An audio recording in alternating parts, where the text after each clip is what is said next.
Sabia muito bem que as pessoas costumavam brigar, até mesmo tempestuosamente, e depois faziam as pazes. Mas não sabia como começar, simplesmente não tinha jeito para isso, para a altercação capaz de aliviar as tensões, e nunca acreditou realmente que palavras duras pudessem ser desditas ou esquecidas. O melhor era manter as coisas simples. Então, só lhe restava martirizar-se, quando se sentiu como personagem das tiras de quadrinhos do jornal, soltando fumaça pelos ouvidos. Oi gente, tudo bem? Meu nome é Alexandre e hoje a gente vai conversar sobre o Na Praia, do Ian McEwan. Esse é o primeiro livro que eu leio do Ian McEwan. Na verdade, eu não planejava ler esse livro, mas um amigo meu então tinha em casa e acabou me emprestando. E como ele tem 128 páginas, eu falei, então vou ler, um autor que eu já queria conhecer há algum tempo. Vou ler então pra ver do que se trata, né? O Ian McEwan é um escritor que nasceu em Aldershot, na Inglaterra. É uma cidadezinha que fica bem pertinho de Londres, ali no sul da Inglaterra, né? E ele ainda está vivo. O primeiro livro dele saiu em 1978 e é chamado Jardim de Cimento. E tanto esse livro como as primeiras obras do autor são um pouco góticas e lembram um pouco assim horror, terror. Tanto que ele é conhecido como Ian Macabro, né? Mas esse livro aqui, o Na Praia, ele foi lançado em 2007, então já é uma nova geração desse autor, né? Já é uma nova época. E esse livro aqui não tem nada de terror, então eu ainda pretendo ler essas obras iniciais dele para conhecer o motivo pelo qual ele era considerado então um escritor tão macabro. O Ian McEwan já ganhou diversos prêmios por esse livro aqui. Ele não chegou a ganhar nenhum, ele foi apenas nominado, mas ele já ganhou diversos prêmios de universidades e de associações de críticos, e ele foi considerado várias vezes também como um dos homens mais influentes da Inglaterra do século XX, nessas pesquisas do New York Times e coisas do tipo. Esse Na Praia aqui, ele é um livro muito interessante, porque a história dele inteira se passa em apenas 8 horas de uma noite. O livro ele tem algumas digressões, então em alguns momentos o narrador, né, que é um narrador onisciente em terceira pessoa, ele volta para o passado e também conta algumas coisas, mas o enredo se passa todo durante 8 horas. E eu gosto muito de livros que se passam em tempos pequenos, assim. Existem vários livros que eu já li desse jeito que são muito bons, e isso também me animou bastante para ler esse livro. Então, esse livro vai acompanhar a noite de núpcias do Edward e da Florence. Eles se conheceram num dia que estava tendo um protesto contra bombas nucleares, alguma coisa do tipo, porque esse livro se passa em 1962, né? Então, logo ali no pós-guerra, um pouco Guerra Fria, então tem um pouco dessa pegada, assim, de ambiente 1960 aqui no livro.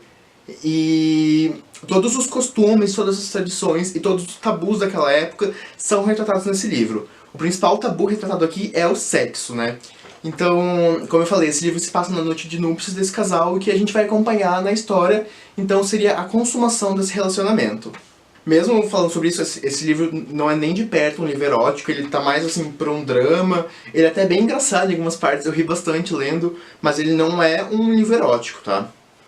Não é nada como 50 Tons de Cinza, nem nada do tipo, podem ficar bem tranquilos. A Florence, ela vem de uma família bem rica, ela é uma violinista, ela gosta de música clássica, ela estudou música, ela é super bem educada, ela mora numa casa gigantesca, assim, no interior da Inglaterra. Enquanto que o Edward, ele vem de uma família um pouco mais pobre, não exatamente pobre, assim, mas ele tem alguns dramas familiares. A mãe dele, ela sofreu um acidente quando era mais jovem, e ela tem, então, como eles falam, um problema no cérebro. Não é exatamente especificado qual que é a doença dela, mas então ela tem ali um déficit intelectual e... Cachorro. Ela tem um déficit intelectual, isso acaba influenciando então a vida do Edward, né? Uma coisa que não é explícita nesse livro, mas a gente consegue entender, fica meio nas entrelinhas, assim, depois eu fui ler alguma coisa na internet, um apoio sobre esse livro e também fala isso, é que a Florence provavelmente foi estuprada pelo pai, né? Sofreu um abuso sexual. E quando a gente lê esse livro, isso fica não claro, mas ele fica realmente subentendido. Então, porque o que acontece é que nessa noite de núpcias, a Florence, ela tem muito medo de consumar esse relacionamento.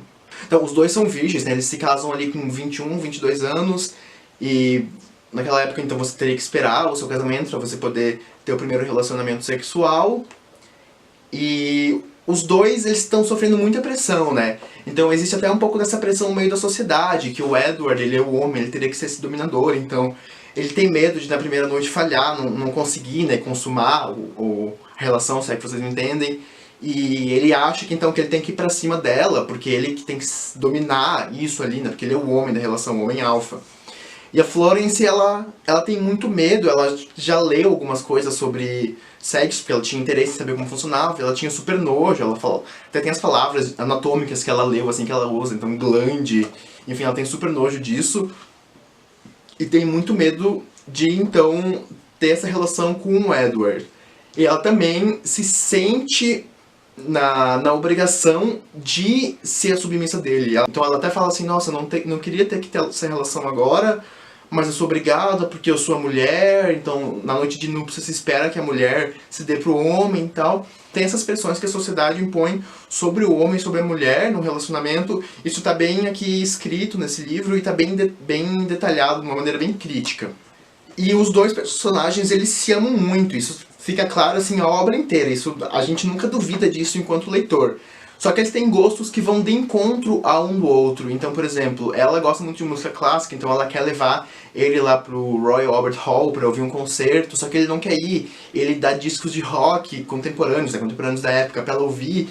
Então existe esse embate de cultura musical entre eles, é bem forte, é bem escrito no livro também. Então algumas ideias dos dois não exatamente convergem, mas apesar disso eles se amam muito.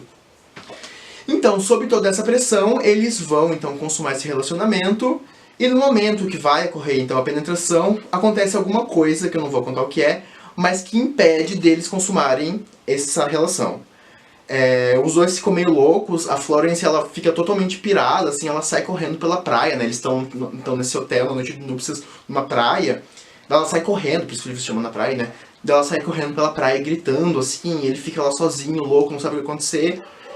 E basicamente a história do livro então compreende essa cena dessa não consumação do casamento. No final do livro o autor então ele também nos conta o que acontece com a vida de cada personagem alguns anos depois desse episódio, mas como eu falei, a obra inteira ela se passa então em 8 horas de uma noite. E ficou muito claro também que os personagens não conversam sobre o ato sexual, né?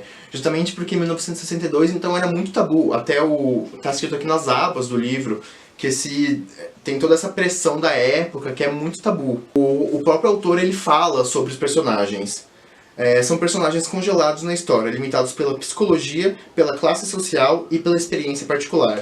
Então justamente isso, são duas pessoas que tinham tanto em comum, mas não conseguiram infelizmente consumar esse relacionamento. Como eu falei, a gente fica meio implícito que a Florence foi abusada pelo pai, porque lá mais pro final da obra, ela fala pro Edward que ela não tem vontade nunca de ter um relacionamento sexual. Ela fala que ela não quer isso mesmo, ela super entende se ele quiser, ela inclusive fala que ele pode buscar sexo fora do casamento, mas ela não quer, e ele fica até bem bravo com isso, ele acha uma falta de respeito com ele, né? Mas fica bem claro então que a Florence ela não quer relação no casamento, embora ela afirme que ame ele e ele afirma também que ama ela. Para finalizar, eu quero falar sobre a escrita do Ian McEwan. Me surpreendeu muito, eu não esperava que fosse tão boa. Ele é muito gráfico, assim, não chega a ser um José de Alencar de descrição, né? Mas eu conseguia muito ver os ambientes que ele criava, então eu me sentia na praia com os dois personagens. Eu conseguia... A escrita dele é meio sinestésica, então ele vai falando dos toques que esse casal vai fazendo durante essa relação. E isso fica muito na memória, assim, você consegue quase sentir tudo que o Ian McEwan tá passando pra gente. Isso é muito legal, é uma coisa que a gente não vê muito, né? É um livro muito bem escrito mesmo. E a cena final do livro também é muito bonita, ela é super nostálgica. Ela é tão bem construída que a gente até consegue assim, ouvir o mar batendo na costa, assim, realmente a escrita do Ian McEwan é totalmente sinestésica, é muito bom de ler. E é super fluido, assim, um livro ele tem, como eu falei, tem 128 páginas, então você senta assim e consegue ler numa sentada só, porque realmente você vai lendo, é uma escrita super leve, é uma história leve também. E enfim, eu recomendo esse livro para quem gosta desse assunto, pra quem gosta de discutir esse tabu que é o sexo. É um livro bem legal, bem gostoso de ser lido. Então, gente, por hoje era isso. Se vocês gostaram do vídeo, se inscrevam no canal e ajudem a compartilhar. Até a próxima. Tchau!